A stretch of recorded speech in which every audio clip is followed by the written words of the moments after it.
Salem started as a project of students, really, and many students are interested in the ecology movement some 5 years ago, and so they approached me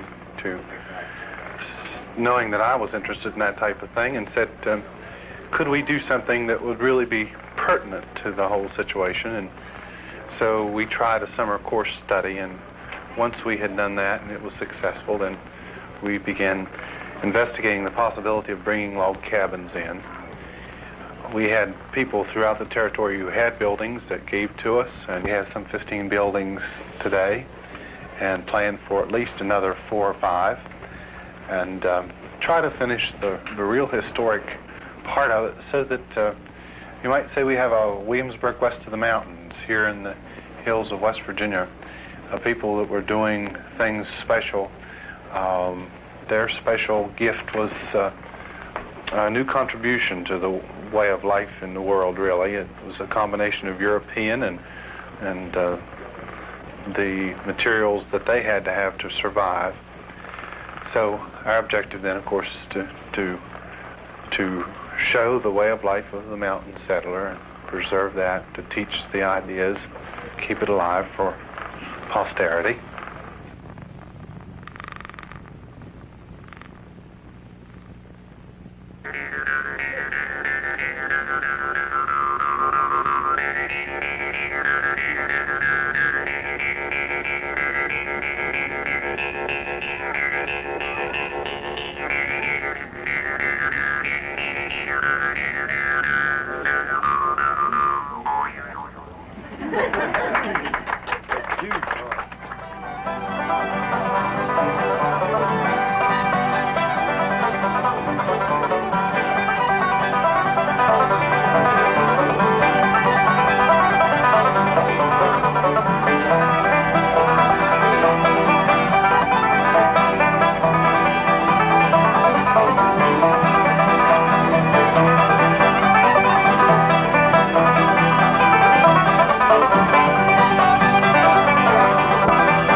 Essentially what we try to do is to get a block of good straight grain white oak and bust it up with a sledgehammer and wedges in half, then in quarters, and we break it down with a sledgehammer and wedges to the size where we can use a froe and a mallet.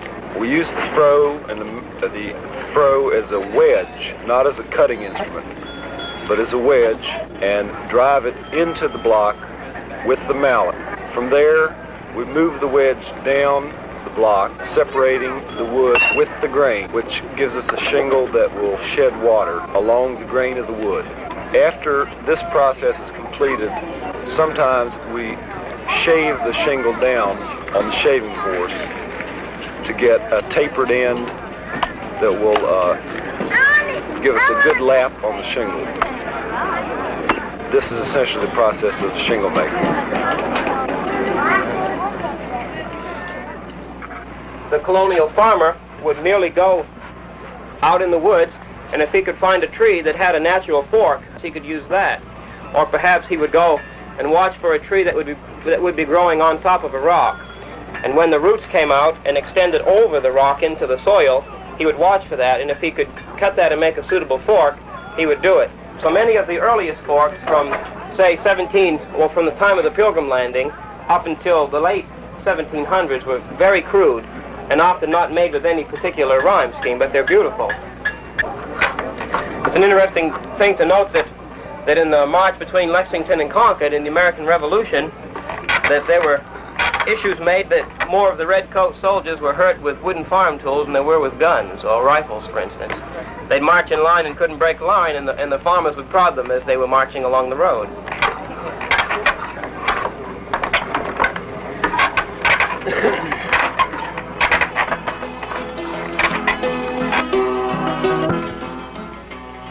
About the dulcimer, it's mentioned in the Bible, in the book of Daniel, and that was over 2,500 years ago. So it is a very ancient kind of instrument. The dulcimer came from Persia and Arabia into Europe, brought there by the Crusaders, then on to America. The instrument that we're playing on here is 133 years old. Came down through my family. I've been playing nearly half a century.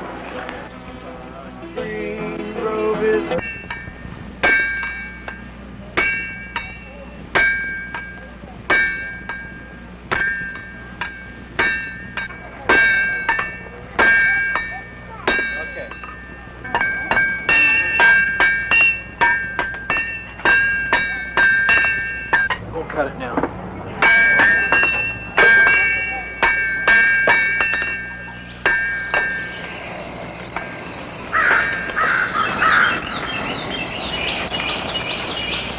I don't know if you noticed it or not in there, I was using a brass ruler that belonged to my great-grandfather, Enoch Snyder, who was a blacksmith down in Harrison County and then later in the coal fields. And my mother's father, Harry Hay, was a smith down in Marion County coal fields also. So I grew up very much aware that I came from blacksmithing families, but when I went to college, that was the farthest thing from my mind. But for some reason, I didn't ever find anything that I liked after I got out of college.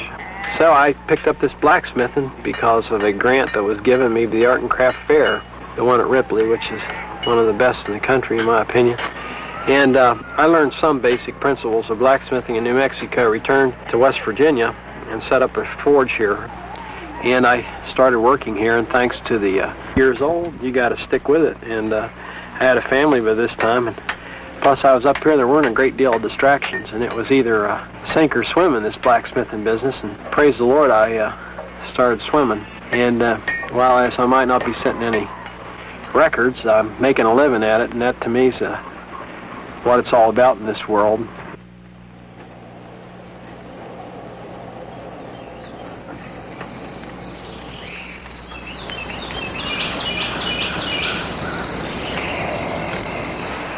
Our particular type of work is very few factories doing it. In other words, in the selection of wear, there are hobbyists making one or two types.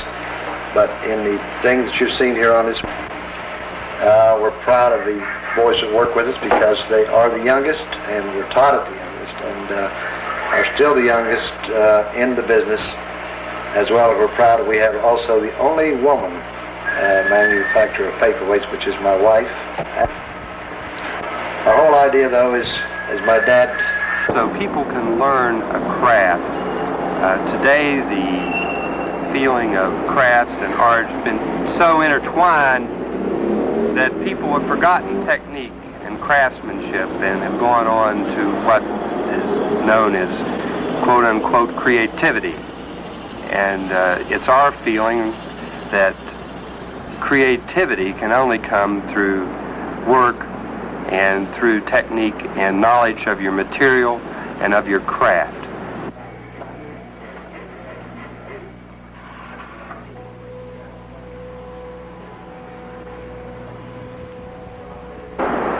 I kind of feel a need or a desire. I was kind of anxious to be able to pass on what I'd learned and what people had been generous in teaching me to other people. Unfortunately, the way apprenticeships and things are worked in this country now, you can't really afford to take on an apprentice. so that really this is the only way a craftsman could afford to teach something like this. And in that sort of way, I'm able to teach 15 people a year, which is quite a good number. And out of that, maybe this year we'll have 3 or 4 who will really turn out to be first-rate instrument makers, and then the rest will have just really enjoyed themselves and learned how to build their own instrument at least.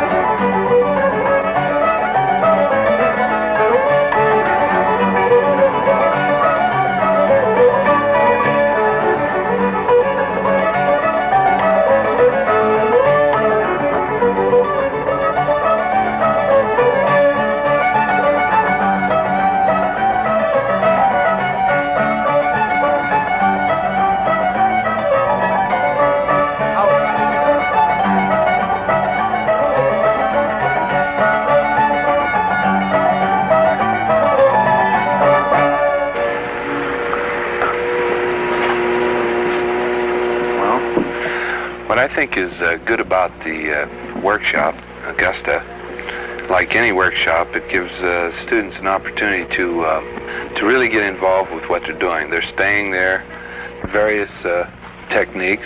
There's usually 2 teachers there teaching pottery. Yeah, I'm not done with They work with kilns, glazes, and most of them produce quite a bit of work.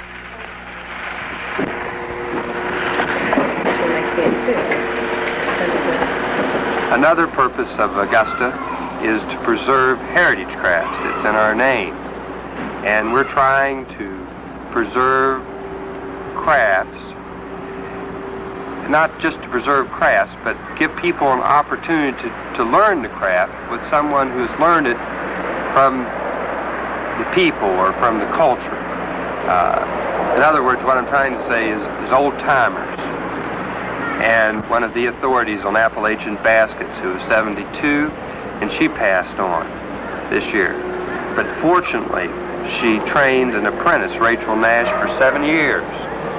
So she's living on by training Rachel.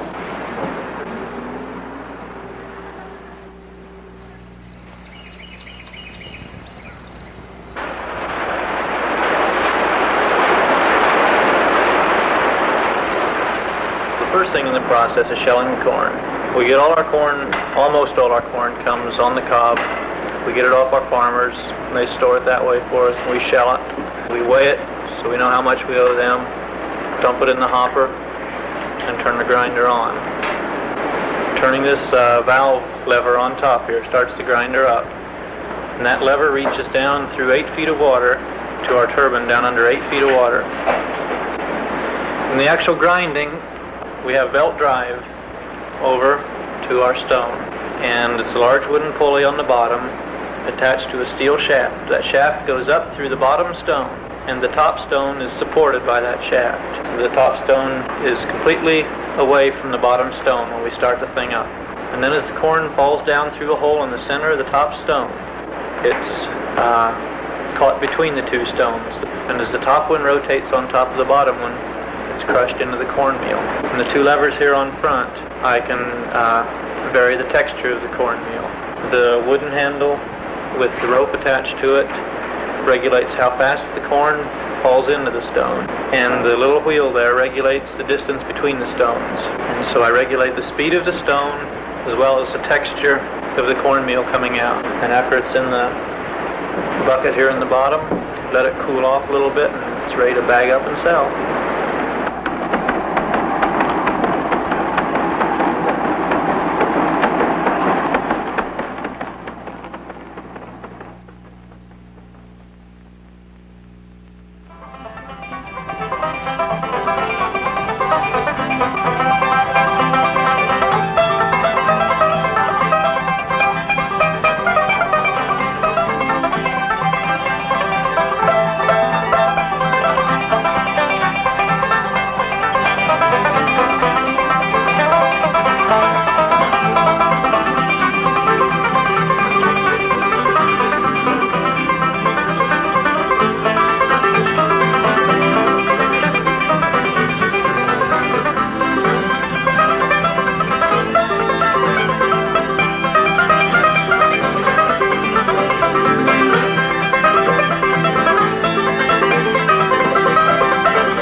in these chairs on kind of the type of construction that was used on them. There's no glue used.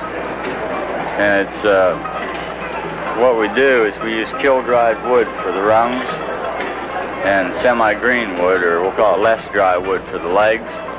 Use a slightly undersized hole and drive the rungs in. Then when green wood dries, it shrinks. And the drier it gets, the tighter it gets on the rungs. And it actually clamps them in there and makes a very durable chair. And what amazed me so much whenever I first heard of this principle, it was in today's age of the modern glues and super adhesives and epoxies and so forth, that you could actually make a very durable and a longer lasting piece of furniture than something that's glued together without using glue.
The Paint West Virginia program with William Gerhold is a program which was the outgrowth of a class that we organized at college when the students, as well as the teacher, were interested in working on location rather than being cooped up in a studio all the time. People react positively to this area of the country. They react positively to the opportunity to be able to paint on location in an environment where they're getting very close to other people of similar motivations. We had one person, well, the doctor from California this morning, came in, he gets up early, he eats his breakfast, and he was out, he probably put in almost an hour's work before everybody else got started. And then I'll go back in the evening, and there they are, going over. So we have a critique session after supper. We go over everybody's daily work. And then I find that after that, which may end at 9:30, there may be painting, and some of the people painted 2, 3 o'clock in the morning in some of the classes this year. So they're putting in hour after hour after hour. And so consequently, it's an intensive effort for 2 weeks.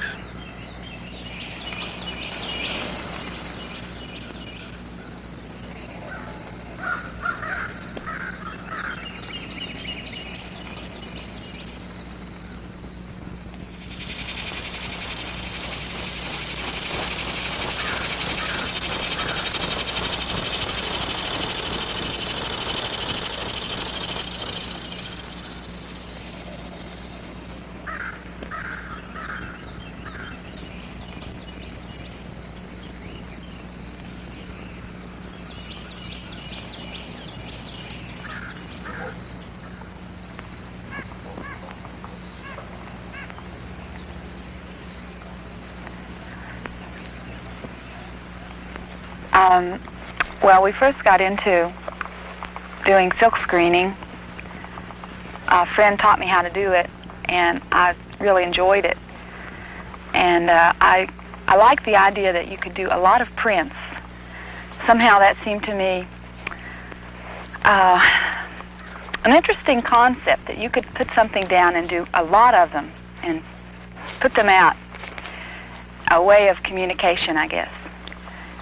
And so somehow the idea of doing a calendar came to me, and we've been doing them for about 5 years now. And I guess the calendar has been a kind of a bread and butter item for us, because it's a very practical thing. and something people can use. But it seems that to make a living, as we are doing at present, with your craft, it takes a lot of hard work. It takes a lot of running around, finding outlets for your work, thinking about what to do, what will appeal, what is needed right now, what can people use, and trying to price your work so that people can afford to buy it.